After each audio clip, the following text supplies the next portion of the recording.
the statue in the center of the park there on the left, folks, that is of our founding father, Governor Cornwallis. But you know, he didn't like it here. He thought the people were unfriendly, the weather was unpleasant, and he kept contacting the Queen of England to see if he could go home. And there's the beautiful public gardens. There's a hop-on, hop-off stop right in front of those gardens. You'll have that opportunity this afternoon. You'll notice too as we head out of the city that every now and then you'll see a tree that is starting to change its leaf color. In addition to a Scottish background, and some of our names reflect that, you'll see names that are from Great Britain.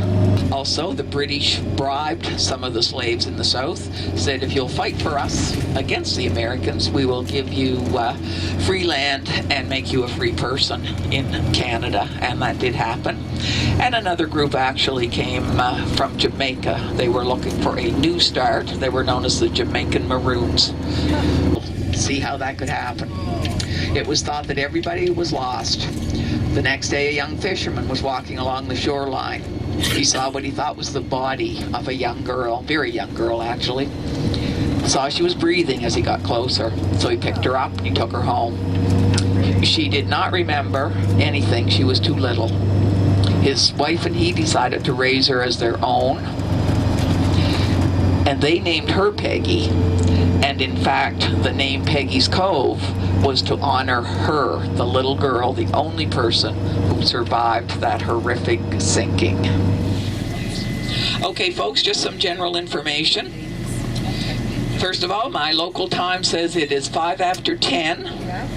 I would like you to be back here on the bus at 5 after 11.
We'll slow down a little bit to let anybody who wants to do so take a quick shot out the window.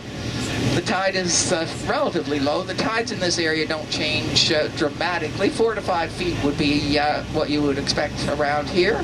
If you were on the other side of Nova Scotia, in the Bay of Fundy area, you could count on the tide changing up to 50 feet. That's 50 feet. He wanted to make sure that the cover of the book was very, very brightly illustrated. And it is. Ready?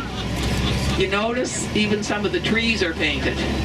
And behind the house, and you'll get a glimpse of it as we move along, there's little Peggy right on the shed.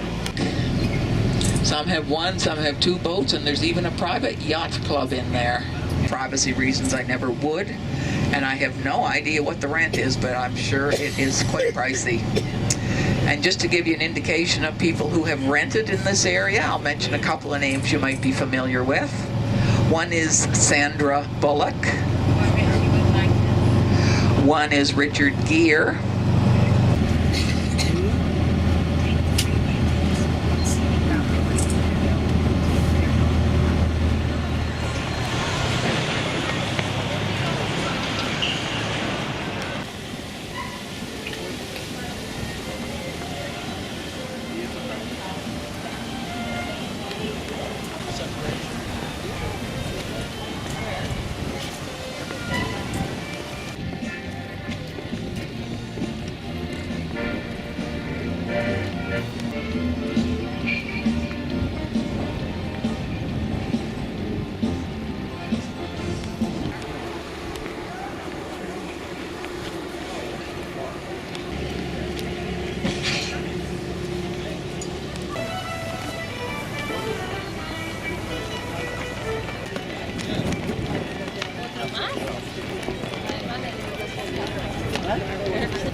Pier 21, where troops moved in and out of the country during the last two wars. And on the right is corner porches on them, so that when the doors were open, they're built on a 90-degree angle of the home, so that when the door was opened in the winter, they didn't pull all that warm air out of the house. There were 33 millionaires on board the Titanic. Black leaded glass windows here, right here on the left, home of George Wright. Just before he left London, where he was on business, he rewrote his will. No one knows why. If you're not interested in the museum, but you know a family who came into Canada or came to North America through any port of entry in Canada or New York,